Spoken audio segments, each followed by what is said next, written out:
Здравейте хора, в днешното ще играя едно в едно срещу Rado Fox, като мисля да си пусна Пайпър, а вие може да се абонирате за канала ми и да оставите един лайк на видеото за още такива видеа и ако ви харесва контента, който правят, много се доближавам до 1000 на абоната, което е моята цел и ето че започваме първата игра. Може да се абонирате и за на Rado Fox канала, линк има в описанието, има и в заглавието. По-лесно да цъкнете в заглавието, за да влезете в канала му и да изгледате някои негови видеа, като може да направим заедно видео как играем заедно. Така че абонирайте за неговия канал и да. В момента гледате как никой от нас не успява да оцели другия. Той не знае, че аз ползвам този гаджет за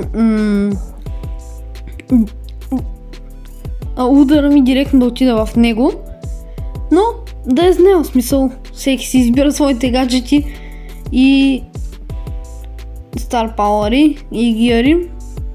Така не мога да го нацеля, много бяга между другото и хоп, оцели ме един път, оцели ме втори път, аз умирам, добре, живея и дали ще успя?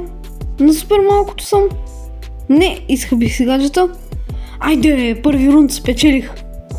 Абонирайте се и лайкнете, за дето спечелих рунда. А ако спечелим, ще направим 3 игри. Ако спечели 3 игри, ще им могат да...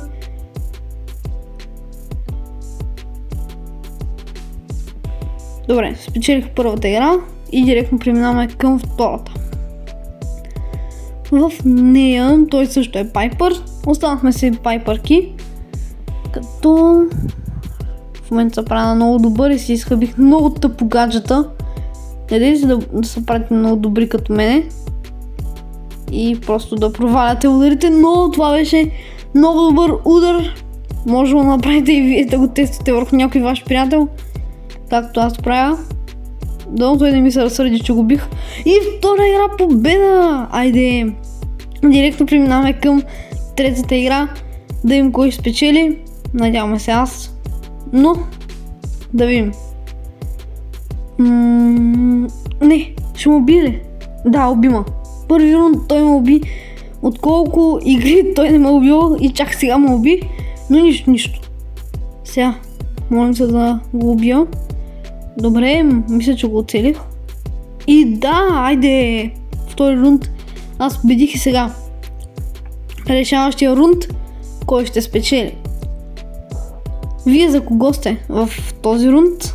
Аз лично съм за него и той ме победи. Дано наистина да ви харесва видеото, абонирайте се, лайкнете видеото и айде чао от мен.